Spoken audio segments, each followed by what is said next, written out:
Estamos viviendo en una época en que tenemos un nivel de información que quienes hemos vivido unas décadas atrás no teníamos. En las décadas de los 70, 80, yo vivía en Lima, la capital del Perú. Mi vida estaba relegada a información restringida que me daba la religión a la que asistía. Sabía de lo que sucedía en el mundo a través de los noticieros que los pocos canales y emisoras de la radio ofrecían, así también como de los periódicos, que como todos sabemos nos proveían noticias del día anterior. Mi familia no tenía muchos recursos económicos, así que comprar libros, revistas especializadas o tener una enciclopedia de varios tomos era algo que no podíamos permitirnos a menudo. Sabíamos, por supuesto, de otros países, de otras culturas, pero teníamos una idea muy limitada y vaga de cómo era el vivir en esos lugares, de cómo lucían sus calles, de cómo era su gente, de sus ideas, mucho menos de conocerlos y compartir ideas con ellos. Pienso que en aquellas épocas yo vivía en una burbuja. Por ejemplo, cuando pensaba en cómo debía ser mi casa ideal, la imaginaba de acuerdo a las casas que había visto en las zonas más adineradas de Lima. Una casa de 2 pisos, con su gran puerta de garaje de madera, justo al lado de la vereda. No pensaba que existían otras opciones. Y luego, con el paso de los años, poco a poco este monstruo que es el Internet fue creciendo y creciendo al punto que ahora, en el año 2023, es un medio imprescindible en nuestras vidas. Ahora ya no tenemos que depender de alguna información errada que nuestro amigo nos dio. Solo tenemos que hacer la pregunta en nuestros móviles y en segundos tendremos la respuesta. Ahora podemos de primera mano saber lo que piensa gente de distintas religiones, de distintas ideologías, de distintos países. Hasta podemos conversar con ellos. Ya no solo dependemos de las noticias de unos pocos medios, tenemos a nuestro alcance una vasta variedad de personas que nos pueden mantener al tanto de lo que sucede en cualquier parte del mundo al instante. Entonces, se supondría que teniendo todos estos medios a nuestro alcance, deberíamos ser mucho más inteligentes, más sabios, más cautelosos, mejor informados, más tolerantes. Pero no sucede así. ¿Por qué? ¿Por qué pareciera que la gente se ha radicalizado más? Se ha vuelto más testaruda, no quiere salir de su capullo y se encierra en sus ideas. Yo creo que hay muchos factores que contribuyen a esta contradicción. Pienso que un factor es la sobreabundancia de información. Es tanta la información sobre algún tema que la idea de empezar a asimilar tanta información nos abruma y nos paraliza. Imaginen queriendo saber sobre la existencia de extraterrestres y encontramos en YouTube infinidad de videos hablando sobre el tema, algunos a favor y otros en contra, cada uno dando sus propias versiones y justificaciones del porqué de sus afirmaciones. Antes, en la época pre-internet, no había tanta oposición. Simplemente la mayoría se inclinaba hacia una opinión. Ahora se trata de cuestionar todo. Inclusive se defienden ideas más descabelladas con tanta astucia que uno empieza a dudar de todo. Otra segunda razón puede ser por la falta de tiempo. La mayoría vivimos vidas muy ocupadas y no podemos dedicar suficiente tiempo para analizar un punto de vista. No podemos darnos el lujo de leer cantidad de artículos, ver unos 30 videos sobre algún tema en particular. A menudo terminamos tirando la toalla y continuamos con alguna opinión que ya teníamos antes. Otro factor es nuestras emociones. Muchos de nosotros podemos admitir que hay ciertos temas en donde hemos puesto límites o que nos sacan de nuestras casillas si alguien las quiere refutar, que acabamos aferrándonos más a nuestras viejas ideas y no queremos dar nuestro brazo a torcer, nos cerramos más aún. Este es otro factor que he visto en mucha gente. el factor aburrimiento. La vida en que vivimos en cierto modo es repetitiva y tediosa, que pareciera que si alguien nos da una explicación alternativa, más fantástica de algunas cosas, vamos a poner más atención. Olvidamos que la vida real es más aburrida que la ficción. Otra razón es el respeto que tenemos a nuestros familiares, a nuestro entorno, a nuestra cultura, que sentimos que estamos traicionándolos si no seguimos las ideas tradicionales que se nos enseñaron. Y muchas veces a causa de esto, somos reacios a acoger nuevas ideas, nuevas explicaciones. Ahora, entonces, ¿cómo podemos hacer para no caer en la trampa de creer cosas falsas? ¿Cómo podemos evitar ser engañados, embaucados? ¿Cómo podemos acercarnos a la verdad en todos los aspectos? Parece ser una tarea imposible. ¿Y acaso yo encontré la fórmula para poder discernir lo falso de lo verdadero? En realidad no soy dueño de la verdad. Sin embargo, tal vez lo que yo utilizo puede servirles a ustedes también. ¿De qué valdría este video si no doy algunos métodos personales que yo aplico en mi vida para no ser engañado y estafado? Lo primero que yo hago es lo siguiente. Digamos que oigo el rumor de que cierta persona con la que yo simpatizo, a la que yo admiro, hizo algo fraudulento. Mi reacción inicial sería la de querer defender a esta persona y atacar al rumor. Pero, ¿y si estoy equivocado? Pues también hay esa posibilidad. Así que lo que hago a continuación es actuar como abogado del diablo. Es decir, imagino que estoy en una corte y yo voy a ser el abogado acusador. Voy a buscar razones lógicas por la cual esta persona sería culpable. Voy a buscar tres pies al gato y ver si hay argumentos razonables que puedan demostrar que el rumor puede ser cierto. Si no encuentro pruebas concluyentes para que el acusado sea culpable, pues hay más posibilidades de que el acusado esté diciendo la verdad y que los rumores son falsos. Suena obvio, pero muchas veces no lo ponemos en práctica. No es fácil irse en contra de lo que apoyamos o creemos. La mayoría de las veces solo nos ponemos a buscar justificaciones para defender el ataque. Algo que siempre tengo en mente es lo que mi madre solía decirme de la gente y su comportamiento. Ella decía, piensa mal y acertarás. Yo sé que ella no estaba diciéndome que piense mal de todas las personas y que desconfíe de todos necesariamente. No. Ella estaba dándome a entender que aún el ser humano más honesto a veces puede buscar su propio beneficio. Porque esa es la naturaleza del ser humano. ¿Cuántas veces ustedes han repetido la frase, nadie es perfecto?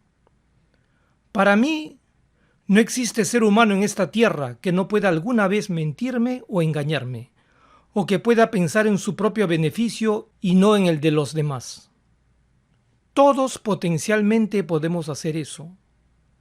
Así que yo con esto en mente, pienso siempre que el líder político más carismático, el líder religioso al que ustedes admiren, o el youtuber o influencer que parezca más honesto, o su científico favorito, su celebridad preferida, todos ellos pueden potencialmente mentirles. ¿Y por qué hablo de personas si estábamos hablando de información falsa o verdadera? Simple, porque son los humanos quienes proveen la información. Les doy algunos ejemplos.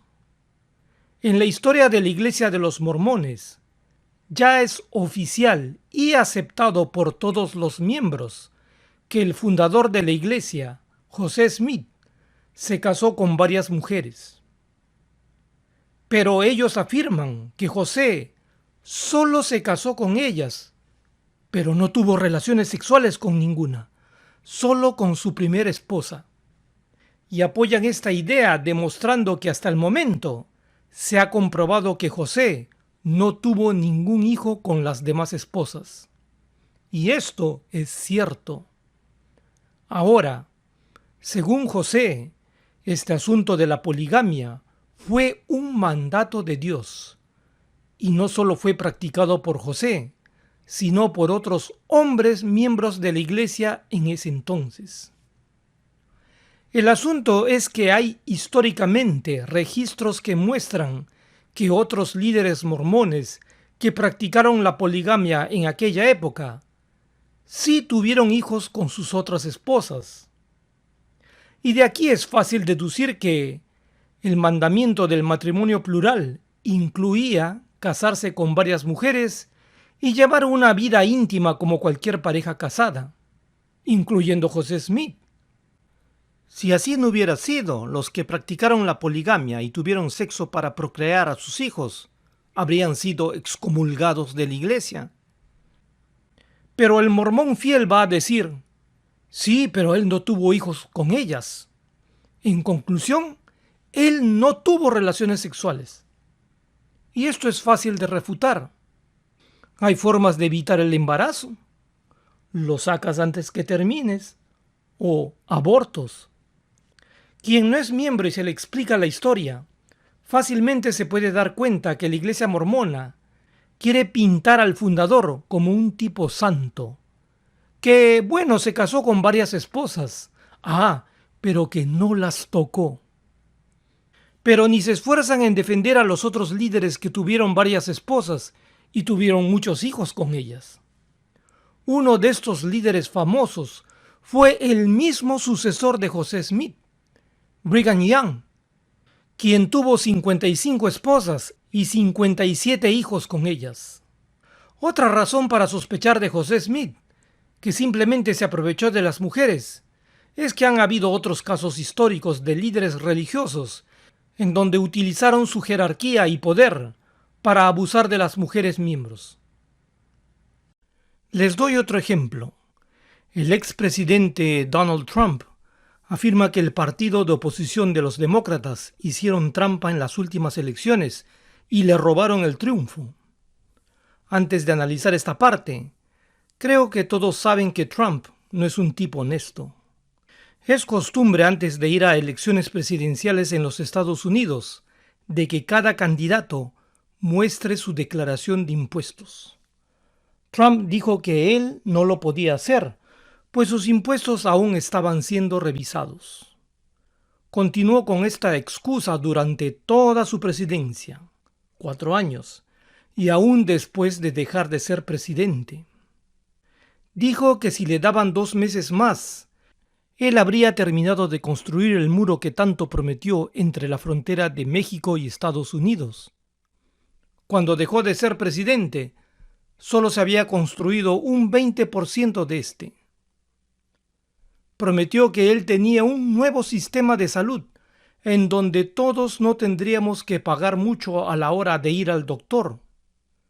Al final, no tenía ningún plan y no hizo nada por reformarlo. Declara ser un presidente cristiano, pero nunca se le ha visto fotografiado asistiendo a una iglesia. Y si vamos acumulando todas estas mentiras, yo puedo concluir que potencialmente me puede mentir una vez más. Así que, unos meses antes de las elecciones, empezó a básicamente predecir que los demócratas iban a hacer trampa y le iban a robar el triunfo. Meses antes. ¿Y quién era presidente en ese momento? Era el mismo Trump. O sea que no creó una comisión especial que vigile todo el proceso.